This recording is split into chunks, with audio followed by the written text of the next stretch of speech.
Hello नमस्कार साथीहरु, स्वागत छ यस युट्युब च्यानलमा। लोकसेवासँग सम्बन्धित विभिन्न महत्त्वपूर्ण वस्तुगत प्रश्न उत्तरहरू लिएर फेरि पनि उपस्थित भइसकेको छु। कृपया भिडियोलाई स्किप नगरिकन अन्तिमसम्म हेरेर साथ दिनुहोला। साथै च्यानललाई सब पनि गरिदिनु होला भन्दै तपाईहरुको लागि प्रश्नहरू राख्न चाहन्छु।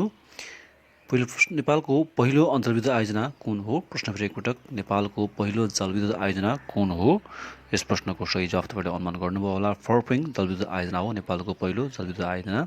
त्यस्तै गरी नेपालमा किराँत वंशले कति वर्ष शासन गरेका थिए? प्रश्न फेरि एकपटक, नेपालमा किराँत वंशले कति वर्ष शासन गरेका थिए? यस प्रश्नको सही जवाफ रहेको छ 1118 वर्ष शासन गरेका थिए किराँत वंशले। त्यस्तै गरी नेपालमा टिस्यु कल्चर गरिएको पहिलो बाली कुन हो? प्रश्न फेरि एकपटक, नेपालमा टिस्यु कल्चर गरिएको पहिलो बाली कुन हो? यस प्रश्नको सही जवाफ रहेको छ आलु हो टिस्यु कल्चर गरिएको पहिलो बाली। त्यस्तै गरी प्रदेशको अधिकारको क्षेत्र कतिवटा रहेका छन्? प्रश्न फेरि एकपटक, प्रदेशको अधिकारको क्षेत्र कतिवटा रहेका छन्? यस प्रश्नको सही जवाफ रहेको छ 21 वटा रहेको छ प्रदेशको अधिकारको क्षेत्र। त्यस्तै गरी सार्क राष्ट्रहरूमा इस्यु मोडमा नपर्ने देशहरू कुन कुन हुन्? प्रश्न फेरि एकपटक, सार्क राष्ट्रहरूमा इस्यु मोडमा नपर्ने देशहरू कुन कुन हुन्? यस प्रश्नको सही जवाफ तपाईहरुले अनुमान गर्नुभयो। मालदिप्स र श्रीलङ्का पर्दैन इस्यु मोडमा। अर्को प्रश्नतर्फ जाउँ हामी। अर्को प्रश्न रहेको छ, नेपाल र चीन बीच दौत्य सम्बन्ध कहिले स्थापना भएको थियो? प्रश्न फेरि एकपटक, नेपाल र चीन बीच दौत्य सम्बन्ध कहिले स्थापना भएको थियो? यस प्रश्नको सही जवाफ रहेको छ सन् 1955 अगस्त 1 मा भएको थियो नेपाल र चीन बीच दौत्य सम्बन्ध। राजाहरूले बुढा नीलकण्ठको दर्शन गर्न कसको पालादेखि छाडेको हो? प्रश्न फेरि एकपटक, राजाहरूले बुढा नीलकण्ठको दर्शन गर्न कसको पालादेखि छाडेको हो? यस प्रश्नको सही जवाफ रहेको छ राजा प्रताप मल्लको पालादेखि बुढा नीलकण्ठको दर्शन गर्न छाडेको हो। आजाद हिन्द फौजको नेतृत्व कसले गरेका थिए? प्रश्न फेरि एकपटक, भारतमा आजाद हिन्द फौजको नेतृत्व कसले गरेका थिए? यस प्रश्नको सही जवाफ रहेको छ सुभाष चन्द्र बोसले गरेका थिए। त्यस्तै गरी अर्को प्रश्न रहेको छ, नेपालमा स्थानीय तहको कतिवटा अधिकार क्षेत्रहरू रहेका छन्? प्रश्न फेरि एकपटक, नेपालमा स्थानीय तहको कतिवटा अधिकार क्षेत्रहरू रहेका छन्? यस प्रश्नको सही जवाफ रहेको छ 22 वटा अधिकार क्षेत्र रहेका छन् स्थानीय तहको। त्यस्तै गरी छोसेरे गुफा कुन जिल्लामा रहेको छ? प्रश्न फेरि एकपटक, छोसेरे गुफा कुन जिल्लामा रहेको छ? यस प्रश्नको सही जवाफ रहेको छ मुस्ताङ जिल्लामा रहेको छ छोसेरे। अर्को प्रश्नतर्फ जाउँ हामी। निगालो सम्बन्धी काम गर्ने व्यक्तिलाई के भनिन्छ? प्रश्न फेरि एकपटक, निगालो सम्बन्धी काम गर्ने व्यक्तिलाई के भन्ने गरिन्छ? यस प्रश्नको सही जवाफ तपाईहरुले अनुमान गर्नुभयो होला। फर्की भनेर भनिन्छ निगालो सम्बन्धी काम गर्ने व्यक्तिलाई। त्यस्तै अर्को प्रश्न, कुन राणा प्रधानमन्त्रीको पालामा राणाहरूलाई ABC ग्रेडमा विभाजन गरिएको थियो? प्रश्न फेरि, कुन राणा प्रधानमन्त्रीको पालामा राणाहरूलाई ABC ग्रेडको बाँडिएको थियो? सही जवाफ रहेको छ चन्द्र शमशेरको पालामा ABC ग्रेडमा विभाजन भएको थियो। कृषिका लागि सबैभन्दा कम उर्वरा भएको 5 जिल्लाहरू कुन कुन हुन्? प्रश्न फेरि एकपटक, कृषिका लागि सबैभन्दा कम उर्वरा जमिन भएको 5 जिल्लाहरू कुन कुन हुन्? सही जवाफ रहेको छ मनाङ, मुस्ताङ, डोल्पा, रसुवा र जुम्ला जिल्लाहरू रहेका छन्।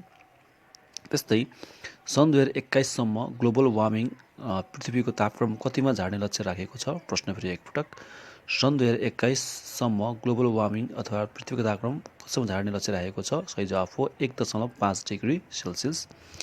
थोराङ पास नाका कुन जिल्लामा पर्दछ? प्रश्न फेरि एकपटक, थोराङ पास नाका कुन जिल्लामा पर्दछ? सही जवाफ रहेको छ मुस्ताङ जिल्लामा पर्दछ थोराङ पास नाका।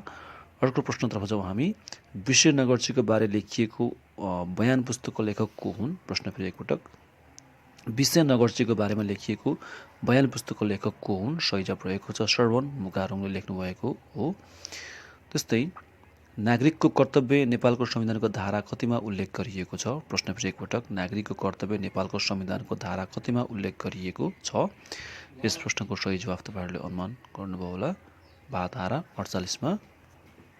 त्यस्तै संयुक्त राष्ट्र सङ्घको महासचिव एन्टोनियो गुटरेज कुन देशको नागरिक हुन्? प्रश्न फेरि, संयुक्त राष्ट्र सङ्घको महासचिव एन्टोनियो गुटरेजको कुन देशका नागरिक हुन्? सही जवाफ रहेको छ पोर्चुगलका नागरिक हुन्। अर्को प्रश्नतर्फ जाउँ हामी। अर्को प्रश्न रहेको छ, पृथ्वीबाट नजिकको ग्रह कुन हो?